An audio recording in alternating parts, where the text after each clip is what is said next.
Hello students, मैं रविंदर चौधरी और आप सभी का वीआईपी एकेडमी में हार्दिक स्वागत है। जैसा कि मैंने आपसे प्रॉमिस किया था कि टेस्ट नंबर जो 8 है वो बहुत ही शानदार बनने वाला है, बहुत ही शानदार टेस्ट होगा। जिन बच्चों ने टेस्ट दिया होगा कंफर्म है कि उनको टेस्ट अच्छा लगा होगा। बहुत ही प्यारे क्वेश्चन पूछे गए हैं। पूरे के पूरे क्वेश्चन अटेम्प्ट मेरे हिसाब से तो नहीं होंगे, ठीक है। अच्छा पेपर बनाया गया है।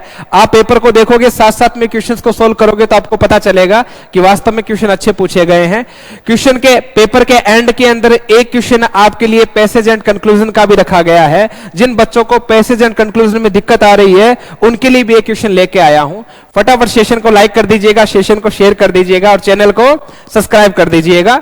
ये लीजिए, सबसे पहला क्वेश्चन आपके सामने आ चुका है, ठीक है। चलो भी देखिएगा, अल्फाबेट सीरीज का क्वेश्चन है भाई। सबसे पहले देखो बी सबसे पहले है, फिर सी, फिर डी, उसके बाद ई, तो सबसे पहले एफ आ जाएगा। कह सकता हूं क्या, पहले फर्स्ट पे है, फिर लास्ट है, फिर फर्स्ट है, फिर लास्ट है। इस बार फर्स्ट आएगा तो सबसे पहले क्या आ जाएगा, एफ आएगा। और सबसे पहले एफ आएगा तो ये भी कट हो जाएगा और आपका ये भी कट हो जाएगा। डन है। इसके अलावा अब देखो आर सबसे पहले है तो एस, उसके बाद टी लास्ट में है तो यू, इस बार V लास्ट में आएगा तो लास्ट में V बन जाएगा। V बनेगा तो कह सकता हूं कि आपका ये ऑप्शन भी कट हो जाएगा, डी वाला एकदम सही हो जाएगा। आप ऐसे भी कह सकते हैं, दूसरा समाधान ये भी है क्या कि देखो इस वाले का रिलेशन डायरेक्ट इस वाले के साथ करो। बताओ B के बाद D आ गया, एक छोड़ दिया। अब इस वाले का रिलेशन अगले वाले के साथ करो तो D के लिए आप इसको छोड़ोगे तो E के बाद सबसे पहले F आएगा, सबसे पहले F आएगा। अब देखो इसके लिए आप इसको छोड़ो, इस पे आ जाइए तो आर के बाद देख लीजिए लास्ट में टी दे रखा है तो आर के बाद एस को छोड़ो, टी पे आ जाओ। आगे टी के बाद यू को छोड़ो, आगे क्या आओगे, वी पे ही आओगे तो लास्ट में वी मिलेगा। तो देखो आर टी और लास्ट में वी, स्टार्टिंग में बी डी और स्टार्टिंग में एफ आ जाएगा। तो एफ और वी किसके अंदर है, डी वाले ऑप्शन के अंदर है। मेरी बात समझ में आ गई क्या। इसके अलावा देखो 2 4 6 8 तो अगली बार 10 आएगा, ठीक है। उसके बाद देखो ए बी सी डी, अगली बार ई आ जाएगा, ठीक है। उसके बाद आगे बात करें तो देखो एफ, एफ के बाद जी, उसके बाद एच, एच के बाद आई, आई के बाद अगली बार जे आ जाएगा। डन है। और इसी प्रकार लास्ट में आपका क्या आ जाएगा, बी डी वी आ जाएगा। अगले क्वेश्चन की ओर चलते हैं। समझ में आ गया सभी को। ये आ गया अभी आपके सामने फिलिंग द ब्लैंक का क्वेश्चन आ गया। सबसे पहले आप इनको काउंट करोगे, 1 2 3 4 5 6 7 8 9 10 11 12 13 14 15 16 17 18 19 20। मैंने इन सबको काउंट किया, टोटल 20 बना। 20 के अंदर या तो 4 4 के जोड़े बनेंगे या 5 5 के जोड़े बनेंगे। तो सबसे पहले 4 4 के जोड़े बनाओ अभी, 4 4 के, 1 2 3 4, 1 2 3 4, 1 2 3 4, ठीक है। उसके बाद 1 2 3 4, उसके बाद 4 ये। अब थोड़ा सा ध्यान दीजिएगा, लास्ट वाला और देखो सेकंड फर्स्ट वाला मैच हो रहा है नहीं हो रहा। डबल के, डबल जे।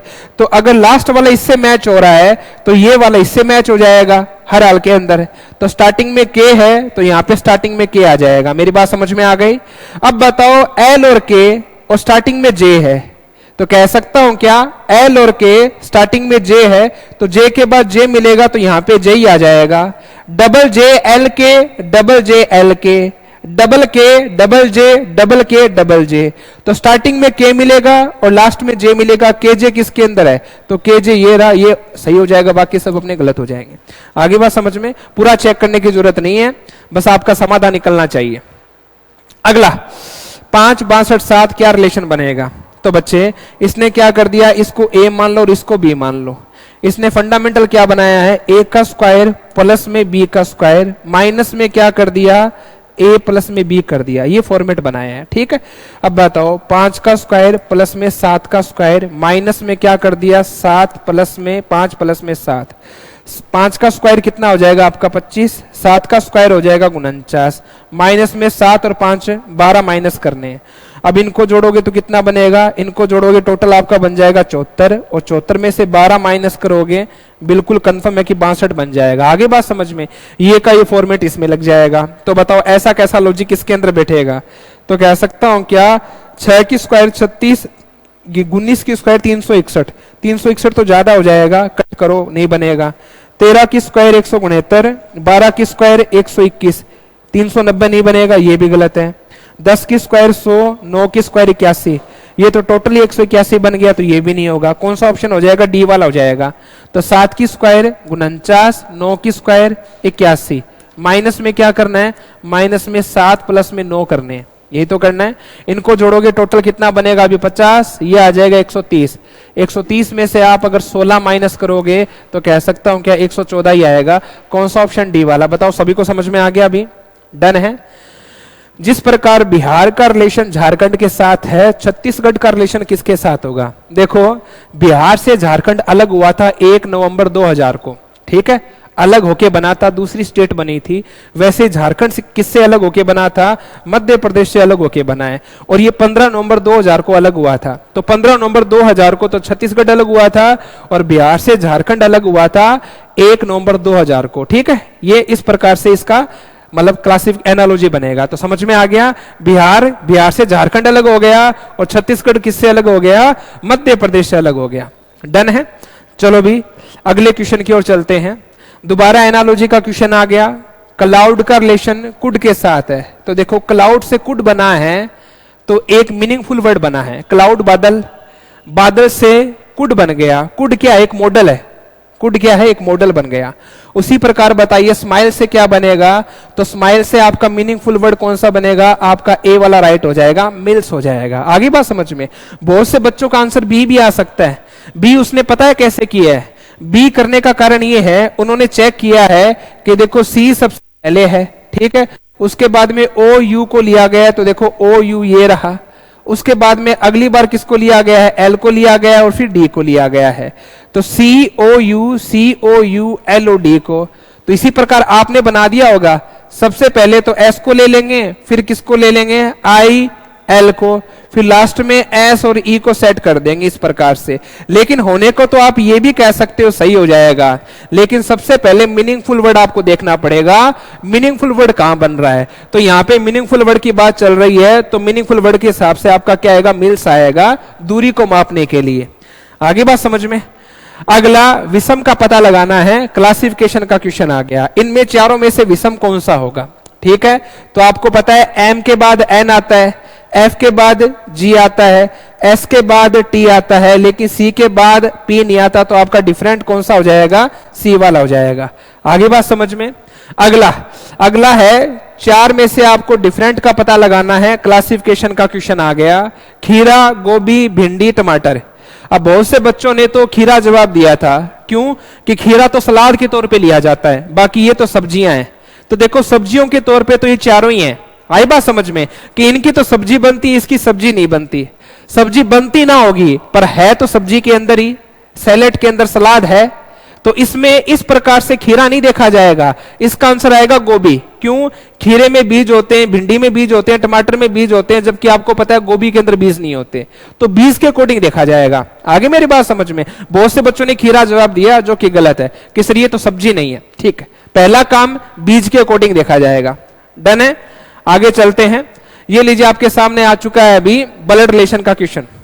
अपने दामाद से एक लड़की का परिचय करवाते हुए भोला ने कहा उसका भाई मतलब किसका भाई? उस लड़की का भाई। उस लड़की का भाई पता ये कौन है? ये उस लड़की का भाई मेरे साले का इकलौता बेटा है। अब मेरे साले का मतलब ये कौन है? भोला। ये आ गया भोला। और मेरा साला मतलब मेरी वाइफ का भाई। मेरी वाइफ का भाई। तो क्या बोला? इस लड़की का ये जो भाई है, ये पता ये कौन है? ये मेरे साले का इकलौता बेटा है। अब बताओ, साले का इकलौता बेटा होगा तो वो भतीजा होगा। क्यों? क्योंकि आपकी पत्नी का अगर ये भतीजा है तो आपका भी भतीजा ही होगा। आगे बात समझ में। आपकी पत्नी है, इसकी क्या हो गई? बहन। तो बताओ, भाई का बेटा भतीजा, तो अगर इसका भतीजा होगा तो इस भोले का भी भतीजा होगा। तो पूछा क्या है इसने? पूछा है लड़की भोले से किस प्रकार संबंधित है। तो बताओ, लड़का तो भतीजा हो जाएगा, लड़की इसकी क्या हो जाएगी? भतीजी हो जाएगी, क्योंकि उसकी बहन है। तो डी वाला ऑप्शन हो जाएगा। आगे बात समझ में। डन है। अगला है रोहन क्या सुमित का भाई है? चलो भी, रोहन किसका भाई है? अभी रोहन भाई है और किसका भी? सुमित का भाई है। तो यह आ जाएगा सुमित का भाई है। रोहन सुमित का भाई है। सुमित सुजाता से शादी करना चाहता है। सुमित किससे शादी करना चाहता है? सुजाता से। तो ये आ जाएगी भी सुजाता, सुजाता से शादी करना चाहता है। ठीक है, बराबर आ गया। आगे बोला सुजाता हरिचंद की बेटी है। सुजाता बताइए किसकी बेटी है? हरिचंद की बेटी है, तो मतलब हरि की बेटी है। सुजाता हरि की बेटी है। रोहन सुनीता को तलाक देना चाहता है। रोहन बताओ किसको तलाक देना चाहता है? सुनीता को। तो बताइए सुनीता को तलाक देना चाहता है, तो ये आ जाएगी सुनीता, सुनीता को तलाक देना चाहता है।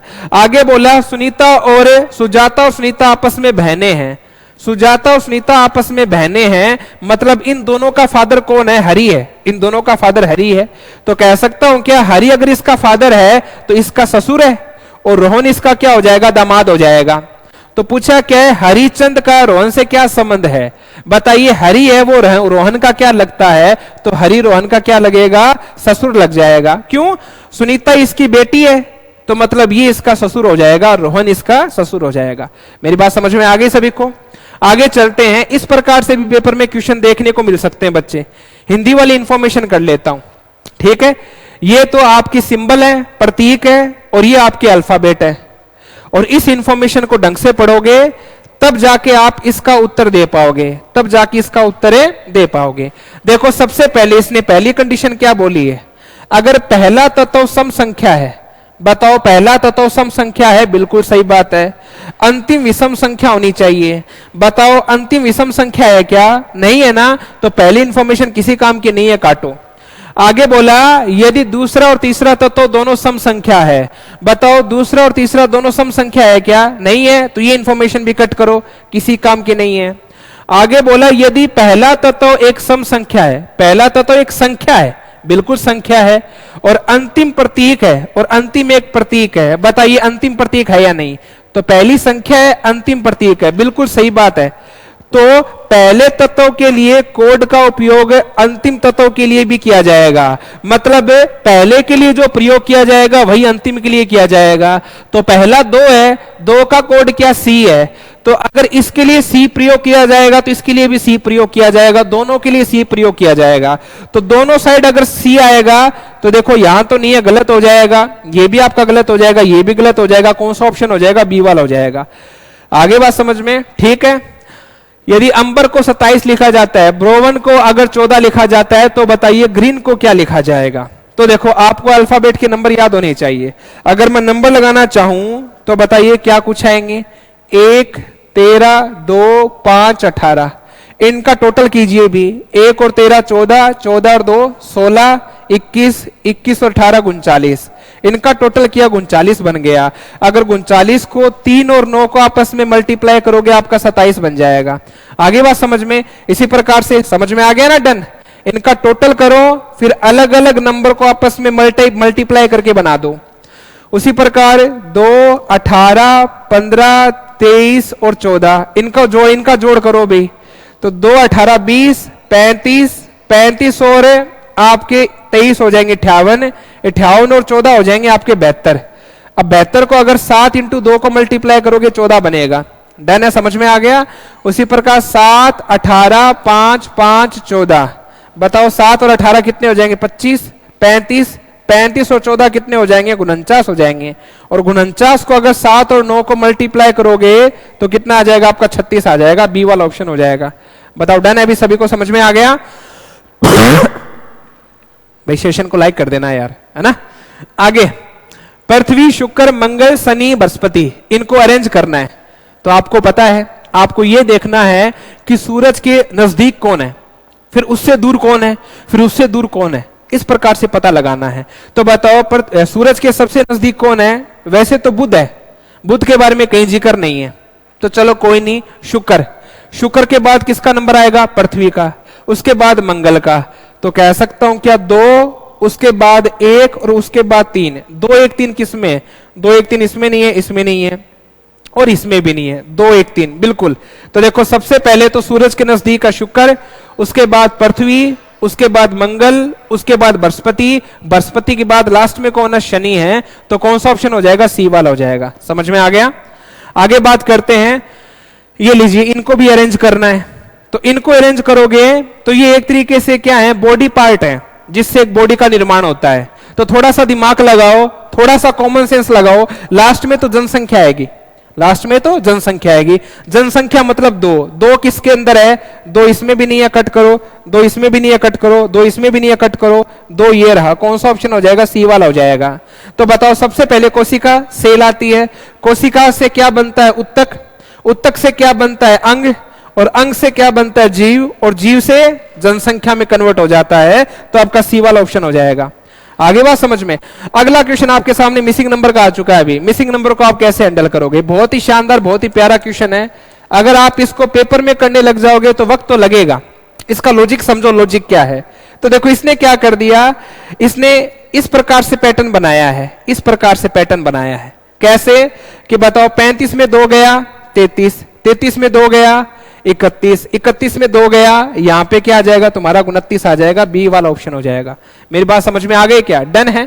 तो इस साइड तो क्या हो रहा है, -2, क्या हो रहा है, -2, क्या हो रहा है, -2, और इस साइड क्या हो रहा है, इस साइड +7 हो रहा है। आप नोटिस करो, +7, ये लीजिए +7, +7 और +7, तो इस साइड आपका +7 हो रहा है। बताओ सबको डन है, समझ में आ गया। आगे चलते हैं, ये लीजिए एक और शानदार क्वेश्चन है, बहुत ही प्यारा क्वेश्चन है। ये क्वेश्चन भी कंफर्म है कि आपने आपका वक्त लिया होगा और कंफर्म लेगा। देखो समझो इसके अंदर क्या लॉजिक है। यहां पे 4 का मतलब क्या है, 4 का मतलब है 4 भुजाएं। बताओ एक स्क्वायर में कितनी भुजाएं होती है, 4। तो ये आपके सामने एक तरीके से स्क्वायर है, आपके सामने एक तरीके से क्या स्क्वायर है, आपके सामने एक तरीके से क्या स्क्वायर है, ठीक है। ये स्क्वायर ऐसे बनाया गया है, ये स्क्वायर ऐसे बनाया गया है तो स्क्वायर, स्क्वायर में कितनी भुजाएं होती हैं, 4 भुजाएं होती हैं। अब इसने क्या कर दिया, एक भुजा का टोटल 15 बना दिया, एक भुजा का टोटल 15। 15 कैसे, बताओ, ये पूरी की पूरी एक भुजा है, जोड़ो 7 और 3 10, 10 और 5 15, इसका टोटल कितना है, 15 है, डन है। अब इसको जोड़ो, बताओ 7 और 5 12, 12 और 3 15, इसका टोटल भी 15 है। एक भुजा का टोटल 15 है, तो अगर इनका 15 है तो इनका भी 15 होगा। तो 15 होगा तो बताइए 8 और 3 कितने होंगे, 11। बताओ यहां पे कौन सा नंबर आ जाएगा, 4 आ जाएगा। तो कह सकता हूं क्या, 4 नंबर आ जाएगा। तो 8 और 3 11, 11 और 4 15। बताओ 15 बन जाएगा। यहां पे भी देख लीजिए 5 और 6 11, 11 और 4 15। तो मैं कह सकता हूं कि 5 और 6 11, 11 और 4 15, तो ये भी 15 बन जाएगा। इस साइड भी 15 आ गया और इस साइड भी 15 आ गया। तो क्वेश्चन मार्क की जगह क्या आ जाएगा, 4 आ जाएगा, ठीक है। और इसका मतलब है भुजाएं, 4 भुजाएं होती हैं स्क्वायर के अंदर, डन है। आगे बात करते हैं भी। मनु, राम, गौरव, शिवम, उमेश और वीर केंद्र की ओर मुंह करके एक सर्कल में बैठे हैं। ये लीजिए 1 2 3 4 5 और 6 लोग केंद्र की ओर मुंह करके बैठे हैं। सबसे पहले बोला मनु राम के बाईं और दूसरे स्थान पे है। मनु किसके, राम के, और राम के बाईं और दूसरे स्थान पे 1 और 2, यहां पे कौन आ जाएगा, अभी यहां पे मनु आ जाएगा, ठीक है। आगे क्या बोला, गौरव राम के दाईं और तीसरा है। गौरव राम के दाईं और तीसरा है, तो यहां पे कौन आ जाएगा, अभी गौरव आ जाएगा। गौरव राम के दाईं और तीसरा है। आगे बोला शिवम मनु के बाएं तीसरा है। शिवम मनु के बायां तीसरा है, तो बायां तीसरा इस साइड, यहां पे कौन आ जाएगा, शिवम आ जाएगा, डन है। आगे क्या बोला है, अभी उमेश शिवम के बाएं दूसरा है। उमेश है वो शिवम के बायां दूसरा है, तो कह सकता हूं क्या इस साइड कौन आ जाएगा, उमेश आ जाएगा। तो ये आ गया, अभी उमेश आ गया। अब बच गया कौन, एक आपका वीर बच गया, तो यहां पे आ जाएगा आपका वीर आ गया, डन है। पूछा क्या है, बताइए मनु के बाएं दूसरे स्थान पे कौन बैठा है। अब बताओ मनु के बायां, मनु का बाएं इस साइड होगा 1 और 2, मनु के बाएं दूसरे स्थान पे वीर बैठा है। बताओ डन है। आगे चलते हैं अगले क्वेश्चन की ओर। 6 लोग केंद्र की ओर मुंह करके बैठे हैं, फटाफट बना देते हैं। 1 2 3 4 5 6 लोग केंद्र की ओर मुंह करके बैठे हैं, ठीक है। सबसे पहले बोला जे आई के ठीक बाएं बैठा है। जे किसके, आई के, तो बताओ आई के ठीक बायां बैठा है, ये लीजिए जे आई के ठीक बायां बैठा है। जी आई के दायां दूसरा है, जी है वो आई के दायां दूसरा है, तो ये लीजिए। आगे आ गया ई जी के दायां दूसरा है। ई है वो जी के दायां दूसरा है, तो ये लीजिए ई जी के दायां दूसरा हो जाएगा। एच एफ के बायां दूसरा है, एच एफ के बायां दूसरा है, एच एफ के बायां दूसरा हो गया, डन है। अब पूछा क्या है, ई के दाएं तीसरे स्थान पे कौन है, तो बताओ ई के दाएं तीसरे स्थान पे कौन आ जाएगा, आपका एच आ जाएगा, डन है। अभी चलें आगे, अगले क्वेश्चन की ओर चलते हैं। ये लीजिए रैंकिंग के अकॉर्डिंग इसको सेट करना है। रैंकिंग के अकॉर्डिंग कौन किसके आगे है, कौन किसके पीछे है, देख लीजिए फटाफट। सबसे पहले इसने बोला छोड़ो इसको, यहां से पढ़ो। बोला B5 की गति केवल B4 से ज्यादा है, B5 की गति केवल B4 से ज्यादा है, तो मतलब पहले तो 4 आएगा, उसके आगे 5 आएगा, तो 5 की 4 से ज्यादा है, 5 की 4 से ज्यादा है, 5 की 2 से ज्यादा है, 5 की 3 से ज्यादा है, 5 की 4 से ज्यादा, 5 की 4 से ज्यादा। डन है। आगे बोला B1 की गति B2 और B3 से कम है, B1 की गति B2 और B3 से कम है। डन है। B1 की गति B2 और 3 से कम है। आगे बोला लेकिन B5 और B6 से ज्यादा है, लेकिन B5 और B6 से ज्यादा है, तो कह सकता हूं क्या ए वाला ऑप्शन हो जाएगा। यहां पे देखो 6 से कम हो गई, 6 से कम हो गई, तो ये ऑप्शन भी आपका गलत हो जाएगा, ए वाला क्लिक हो जाएगा। डन है, अभी समझ में आ गया। आगे इसने क्या बोला, एक कक्षा में सभी 65 छात्र हैं, तो बताइए टोटल स्टूडेंट कितने हैं भाई, टोटल स्टूडेंट 65 हैं। डन है। अमृत का पंक्ति में बाईं ओर से 46वां स्थान है, तो देखो अमृत का बाईं ओर से 46वां स्थान है, और जबकि ये जो कविशी है इसका दाईं ओर से कौन सा स्थान है, 14वां स्थान है। इन दोनों को टोटल जोड़ा तो कितना बना, 60 बना। टोटल बच्चे कितने हैं, 65, बना कितना, 60। तो पूछा क्या है, अमृत और इसके बीच में कितने स्टूडेंट हैं, तो 65 में से 60 गए, इसके बीच में कितने स्टूडेंट है भाई, 5 है। आगे बात समझ में। अगला क्वेश्चन, अंग्रेजी वर्णमाला के प्रथम और द्वितीय अर्धांश को अलग अलग विपरीत कर दिया जाए, उल्टा कर दिया जाए। तो एक बात बताइए, टोटल अल्फाबेट कितने होते हैं, 26। 26 में तुम 2 का भाग दोगे तो मैं कह सकता हूं क्या, 13 का पार्ट बनेगा। तो पहला अर्धांश कहां से कहां तक होता है, पहला होता है ए से एम तक, और दूसरा होता है एन से जेड तक होता है। बताओ 13 के पार्ट हैं, टोटल 26। अब बोला पहले को भी उल्टा कर दो, दूसरे को भी उल्टा कर दो, तो चलो पहले को उल्टा करोगे तो कैसे लिखोगे, एम से बताओ ए तक लिखोगे या नहीं लिखोगे। डन है। और दूसरा लिखोगे जेड से एन तक लिखोगे। देखो ये भी उल्टा हो गया और देखो ये भी उल्टा हो गया, बताओ उल्टा हो गया नहीं हो गया। डन है। बताओ ये कितने अल्फाबेट हैं, तो आप बोलोगे सर ये 13 अल्फाबेट है। डन है। ये भी कितने अल्फाबेट हैं, ये भी 13 अल्फाबेट है। इस साइड को पता है क्या बोलते हैं, इस साइड को बोला जाता है बायां, बोला जाता है इस साइड को, और इस साइड को क्या बोला जाता है, दायां बोला जाता है। अब बताइए पूछा क्या है, पूछा है विपरीत क्रम में लिख दिया जाए तो बाएं से 17वें अक्षर के बायां दूसरा अक्षर कौन सा होगा। तो आपने रीजनिंग में पढ़ा होगा, पहले नाम बायां आए, पहले नाम बायां आए, उसके बाद दोबारा बायां नाम आता है तो आपस में माइनस करोगे। तो कह सकता हूं क्या 17 में से कितना माइनस हो जाएगा, 2, तो 17 में से 2 गया, 15 बच गया। और ये 15 कहां से आएगा, लेफ्ट साइड से आएगा। कहां से आएगा, लेफ्ट साइड से। तो देखो लेफ्ट और लेफ्ट माइनस होता है रीजनिंग के अंदर। तो बताओ 17 में से 2 गया 15, और 15 कहां से, लेफ्ट, लेफ्ट मतलब ये साइड, लेफ्ट मतलब ये साइड। अब बताओ इस साइड से ये कितने हैं, 13। तो कह सकता हूं क्या 15 में से 13 माइनस करोगे कितने बचेंगे, 2 ही बचेंगे। 2 बचेंगे तो ये भी तो उल्टा है। तो बताओ 13 तो ये हो गए 14, और 15 पे क्या आ जाएगा, y आ जाएगा। तो कह सकता हूं क्या 13 और 2 कितने हो गए, 15, और आपसे 15वां ही पूछ रहा है। तो 15 में से 13 गए और 2 बच गए, ये लीजिए 2 आ गए। तो आंसर क्या आ जाएगा, y आ जाएगा। करने को बच्चे तुम ऐसे भी कर सकते हो कि तुम पहले तो इसको लिखोगे m से लेके a तक, ठीक है, फिर दोबारा क्या करोगे, z से n तक लिखोगे, फिर तुम बाएं से काउंट करोगे, कभी दाएं से काउंट करोगे। तुम्हें वक्त लगाना है तो लगा लो, वरना अगर थोड़ा सा दिमाग लगाना है तो आप दिमाग भी इस्तेमाल कर लीजिए कि सर 13 ये है, 13 ये है, ठीक है। अब बताओ पहले नाम बायां बायां, दोबारा नाम बायां बायां, बायां बायां माइनस, बाईं ओर से 15, बायां ये साइड होती है। तो बाईं ओर से 13 तो खत्म ही हो गए, 13 तो गए। तो बताओ 15 में से 13 गए 2, मतलब दूसरे वाले पार्ट में आ गए, और दूसरे वाले पार्ट को भी उल्टा किया गया है, और उल्टा किया गया तो z, और z से पहले y। तो 13 और 2 15 हो जाएंगे, नहीं हो जाएंगे। तो बताओ बाईं ओर से 15वां कौन सा हो जाएगा, y हो जाएगा। डन है।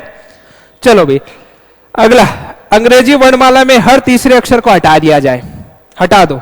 तीसरा अक्षर कौन सा हटेगा, C, F, I, L, O, R, U, X, हर तीसरा हटाना है। और हटाने के बाद पहले तो बताओ बचेंगे कितने। तो आपको पता है कि टोटल अल्फाबेट कितने होते हैं, 26। 26 में हर तीसरा अल्फाबेट हटाना है। तो 3 का भाग दे दूं, और जब 3 का भाग दूंगा तो बताओ कितने अल्फाबेट हटेंगे? 8 हटेंगे। 8 या 24, 8 हट जाएंगे। तो एक छोटा सा काम करो, 26 में से 8 हटा दो, बच गए कितने तुम्हारे? 18। 18 बचेंगे नहीं बचेंगे? अब 18 के अंदर आपको काम करना है बस। अब बताओ क्या नाम लिया गया है? सबसे पहले नाम लिया गया दायां, दायां मतलब राइट। उसके बाद नाम क्या लिया गया? बायां, ये लीजिए लेफ्ट। और रीजनिंग के अंदर पहले नाम दायां लिया जाए फिर बायां नाम लिया जाए तो आपस में जुड़ेगा। तो दाईं ओर से 7वें अक्षर के बायां 9वां अक्षर अगर काउंट करोगे तो टोटल कितने हो जाएंगे? 16 हो जाएंगे। हो जाएंगे 16। और ये 16 कहां से निकालना पड़ेगा? राइट साइड से। और आपने जिस बच्चे ने अल्फाबेट पढ़ रखी है उस बच्चे को पता है कि जब भी राइट साइड का नाम आता है तो 27 में से माइनस करते हैं। 27 में से 27 में से तो तब घटाते जब हमारे पास अल्फाबेट कितने होते? 26। लेकिन अब अल्फाबेट कितने हैं? 18। तो 19 में से घटाएंगे। 26 प्लस 1 27 में से, 18 प्लस 1 19 में से। तो 19 में से आपको क्या घटाना है? 16 घटाना है। तो बताइए 19 में से अगर आप 16 माइनस करोगे तो बताइए कितना बचेगा? आपका 3 बचेगा। और ये 3 पता है कहां से आएगा? ये 3 आएगा बच्चे बाएं से। कहां से? बाएं से। क्योंकि अगर ये दाएं से आया है तो फिर ये बाएं से आएगा। और बाएं से अगर तीसरा निकालना है तो पहले ए आएगा, फिर बी आएगा, सी तो गया, तीसरा कौन आएगा? डी आएगा। तो तुम्हारा आंसर क्या आ जाएगा? डी हो जाएगा। इतना सा काम करना है। मेरी बात समझ में आ गई? लिखने को लिख सकता था, सी हटा दो, एफ हटा दो, आई हटा दो। थोड़ा सा दिमाग लगाओ। 26 में हर तीसरा हटाना है। 3 का भाग दिया, 8 हटाने हैं। 26 में से 8 हटाए 18। 18 प्लस 1 19। 19 में से घटाना है। अब बताओ दाईं ओर से 7वें के बायां 9वां, दायां बायां जुड़ेगा 16। 16 कहां से आएगा? दाएं से। दायां नाम आते ही 19 में से घटाएंगे। 19 में से 16 गए 3। 3 कहां से आएगा? बाएं से। बायां मतलब ए बी सी को हटाओ डी, आंसर डी आ जाएगा। डन है? चलो अभी आगे बढ़ते हैं। पूरा किसको करके दिखाना है? आंसर निकालना है एग्जाम के अंदर बस। अब इसने बोला है अभी डायरेक्शन का क्वेश्चन आ गया। टोटल बताइए डायरेक्शन कितने प्रकार की होती है? तो डायरेक्शन आपको पता है बच्चे, डायरेक्शन 10 प्रकार की होती है। डन है? अब इसको क्या बोलते हैं? भी उत्तर, यह आ जाएगा भी दक्षिण, यह आपके सामने पूर्व, और यह आ जाएगा आपके सामने पश्चिम। इसको क्या बोलेंगे? उत्तर पश्चिम। इसको बोलेंगे उत्तर पूर्व। इसको क्या बोलेंगे? दक्षिण पूर्व। ठीक है? और इसको क्या बोलेंगे? दक्षिण पश्चिम बोलेंगे। अब चलो क्या कहना चाह रहा है? टोटल गोला कितने डिग्री का होता है? टोटल गोला होता है 360 डिग्री का होता है। 360 में अगर तुम्हें 8 डायरेक्शन का भाग दोगे, 8 ही है, तो 8 का भाग दोगे तो एक डायरेक्शन का एंगल कितना आएगा? 45 डिग्री आएगा। आ जाएगा 45। ये सबके सब 45 के हैं, सबके सब 45 के। अब इसने क्या बोला?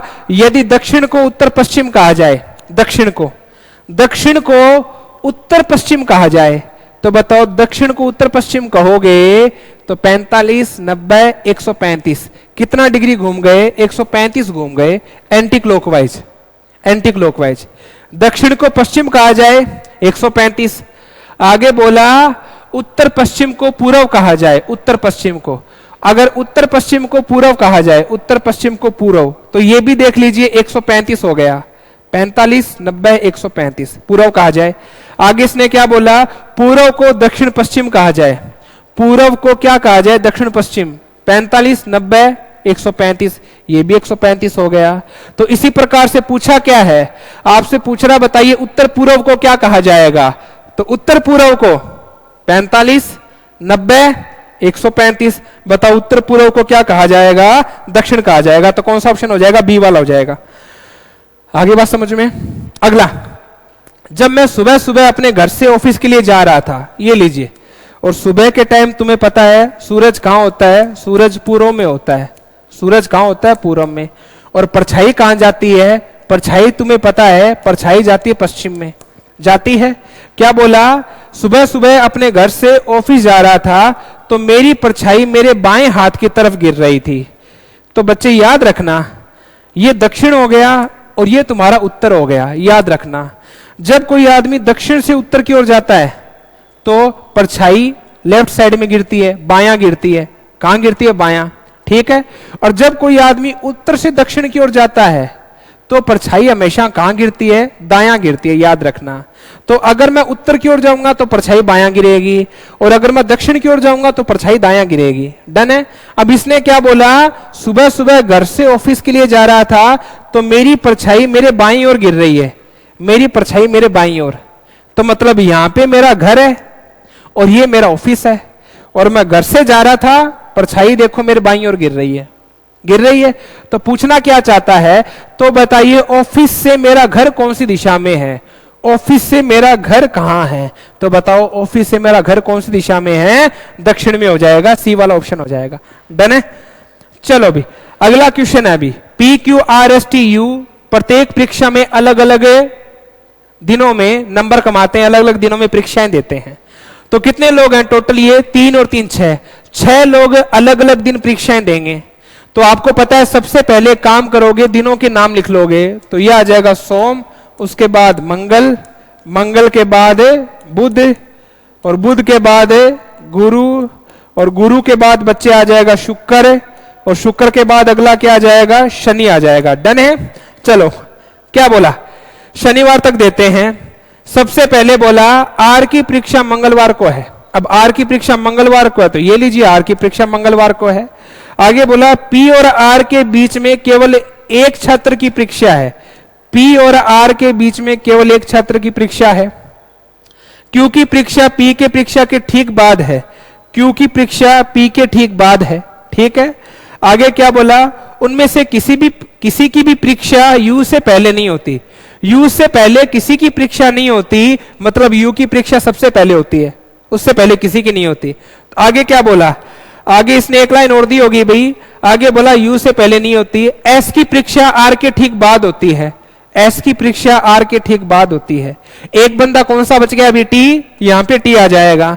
पूछा है टी की परीक्षा कौन से दिन होती है? तो बताइए टी की परीक्षा शनिवार वाले दिन हो जाएगी। डन है अभी। ये लीजिए, जिन बच्चों को इंतजार रहता है पैसेज का, ये आपके सामने पैसेज का क्वेश्चन आ गया अभी। ठीक है। चलो इसके बारे में बात करते हैं, इसको पढ़ते हैं ढंग से। क्या कहना चाह रहे हैं? इंफॉर्मेशन आपको दे रखी है, यहां से स्टार्ट करते हैं। सुबह की चाय या कॉफी में कैफीन बहिर्मुखियों की जटिल तार्किक क्षमता में संभवतः वृद्धि कर सकता है।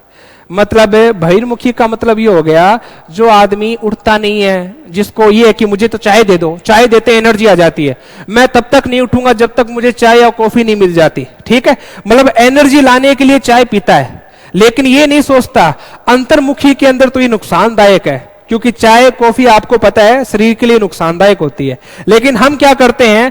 एनर्जेटिक होने के लिए, जल्दी से जल्दी काम पे जाने के लिए क्या करते हैं? हमें तो बिना चाय मतलब जाग ही नहीं आती, जग ही नहीं पाते। जब तक चाय नहीं आएगी तब तक बेड से हिलूंगा नहीं। तो क्या बोला? उसके अंदर कैफीन की मात्रा होती है। चाय और कॉफी के अंदर किसकी मात्रा होती है? कैफीन की मात्रा होती है। तो बोला सुबह की चाय या कॉफी में कैफीन बहिर्मुखी और जटिल तार्किक क्षमता में संभवतः वृद्धि कर सकता है, परंतु अंतर्मुखी पर विपरीत प्रभाव पड़ता है। अंतर्मुखी का मतलब यह शरीर के बारे में कहना चाह रहा है, शरीर में इसका उल्टा प्रभाव पड़ेगा। आप आदी हो सकते हो, आदी होने के बाद आपको पता है किसी भी चीज के लिए हम आदी हो जाते हैं तो वो नुकसानदायक होती है। ज्यादा चाय पीना भी ठीक नहीं है, ज्यादा कॉफी पीना भी ठीक नहीं है, किसी भी चीज का एडिक्टेड होना गलत है। आप चाय कॉफी लीजिए ठीक है, लेकिन उतनी मात्रा में लीजिए ताकि आपको इसकी लत ना लगे। ठीक है, कि मैं तो इसके बिना रह ही नहीं सकता। तो ये अंतर्मुखी के लिए तो क्या है? काफी ज्यादा नुकसानदायक है, जबकि बहिर्मुखी के लिए क्या लाभदायक है कि मैं तो तभी ऑफिस जाऊंगा जब मुझे चाय और कॉफी मिलेगी। आगे बात समझ में। आगे इसने क्या बोला? अंतर्मुखी पर विपरीत प्रभाव डालेगा। 700 से भी ज्यादा लोगों को 3 कप कॉफी के लगभग बराबर कैफीन दी गई और उन्हें विपरीतार्थक शब्द पहचानने, वाक्य पूर्णता एवं शब्द तुल्य रूपता पर परखा गया। शोधकर्ताओं का मानना है कि प्रातः काल में सुबह सुबह बहिर्मुखियों के लिए कैफीन लाभदायक होती है, क्योंकि वे उठने जागने में ज्यादा समय लेते हैं। भाई जो आदमी जागने में ज्यादा समय लेता है उसको बोल दे तेरी चाय ठंडी हो रही है, तेरी कॉफी ठंडी हो रही है या गर्म हो रही है, तो आप क्या करेंगे? जल्दी उठने के चक्कर में आप उसको पिएंगे, तो उसके लिए तो ठीक है, बढ़िया है, इससे आप काम पे जा सकते हैं, अपना रूटीन बना सकते हैं, उसके लिए ठीक है, लेकिन शरीर के लिए नुकसानदायक है। और आगे क्या बोला, जबकि अंतर्मुखी प्रातः ज्यादा चैतन्य होते हैं और ड्रग के रूप में प्रभाव से अधिक प्रेरित हो जाते हैं। मतलब कई इसको आदी बना लेते हैं कि भाई मैं तो ड्रग के तौर पे, ड्रग समझते हो क्या कि भाई मुझे तो ये चाहिए चाहिए, मैं तो रह ही नहीं सकता। मेरे परिवार में भी ऐसे लोग हैं जो बिना चाय बिना कॉफी के नहीं रह सकते, कैफीन चाहिए उनको। इतनी भयंकर लत है कि एक दिन में 8-8 पीते हैं चाय कॉफी, 9-9 पीते हैं, लत है। लेकिन हुआ क्या, लास्ट में शुगर हो गया, शुगर का कारण बन गया। तो आप किसी भी चीज को इतनी हद तक इस्तेमाल ना करें कि वो आप पे फिर नेगेटिव प्रभाव डालना स्टार्ट करे, लिमिट तक रखें, ठीक है। आगे क्या बोला, ड्रग के प्रभाव से अधिक प्रेरित हो जाते हैं जो उनकी तार्किक शक्ति में बाधा डालता है। भाई तार्किक शक्ति में बाधा डालता है, ज्यादा इस्तेमाल करोगे सोचने और समझने की ताकत आपकी चली जाएगी, तो तार्किक शक्ति में काफी ज्यादा बाधा डलती है ज्यादा से ज्यादा सेवन करने की वजह से, ठीक है। समझ में आ गया सभी को। अब चलो बात करते हैं सबसे पहले क्वेश्चन के बारे में।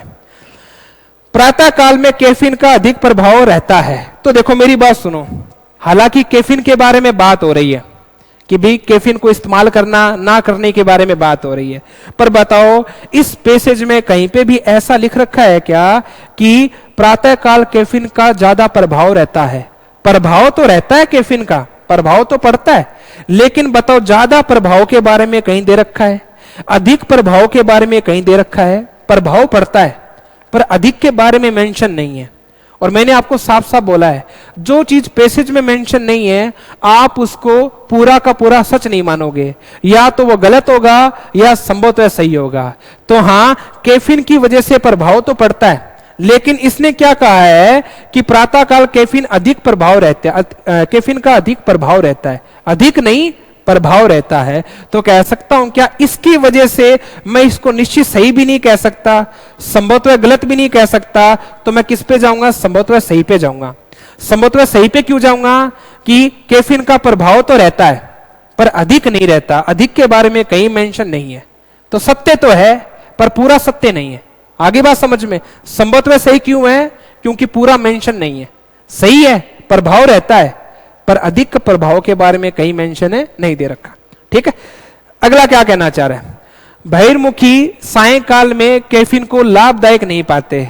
अब एक बात बताइए, बहिर्मुखी सायंकाल में कैफीन को लाभदायक नहीं मानते, सायंकाल के बारे में कहीं पे भी कोई जिक्र हो रहा है? यहां पे जिक्र हुआ प्रातः काल का, सुबह के लिए। शाम के बारे में कहीं पे भी कोई जिक्र है क्या? नहीं है ना। तो जिसके बारे में स्टेटमेंट में जिक्र नहीं है उसका आंसर क्या रहेगा? उसका आंसर रहेगा डाटा अपर्याप्त।